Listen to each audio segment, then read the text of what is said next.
Quando ho informato il presidente Zaia della mia scelta di passare a Fratelli d'Italia, gli ho detto che se riterrà darò le dimissioni da presidente della seconda commissione, altrimenti continuerò a lavorare come sempre per concludere quanto avviato. Aspetto le valutazioni che farà, sono sempre della maggioranza.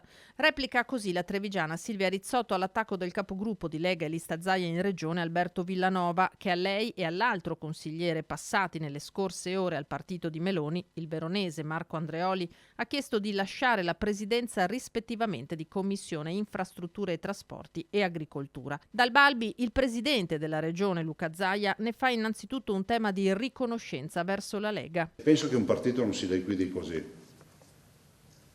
semplicemente con un grazie. Ha diversi piani di lettura, secondo Zaia, la fuoriuscita dei due consiglieri, ma il rapporto con il partito e la segreteria è quello su cui si sofferma maggiormente. Loro sono lì in ragione del fatto che sono stati eletti da un partito, sono lì anche in Consiglio regionale perché sono stati eletti tra le file di un partito.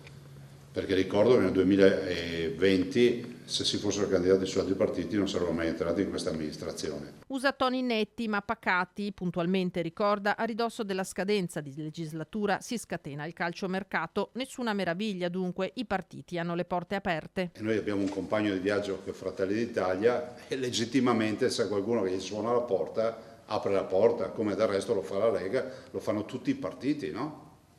C'è una sorta di, come si può dire, di osmosi, no? Nel senso che chiunque di noi è libero di andare dove vuole, non c'è un regime di segregazione. Se non si ritrovano più nella Lega, se sono i valori delle origini quelli di cui sentono la mancanza, la scelta di entrare nel partito di Meloni è quantomeno spiazzante e Zaia lo rimarca con una battuta. Non sono andato in un partito secessionista, questo poco ma sicuro. Ci si aspetterebbe coerenza, conclude, da chi ha avuto un'occasione unica ed esclusiva. Mi spiace umanamente, perché poi ti chiedi anche, ma perché?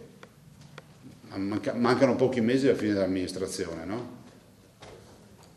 Sarebbe stato bello chiuderla come abbiamo iniziato, però vabbè, queste sono scelte che si fanno e probabilmente proprio perché mancano pochi mesi. E quindi vabbè, così, cioè la vita in politica, ormai ci siamo abituati a queste robe, e probabilmente non saranno nei primi neanche gli ultimi, cioè vedremo cosa accadrà. Noi siamo pronti a tutto.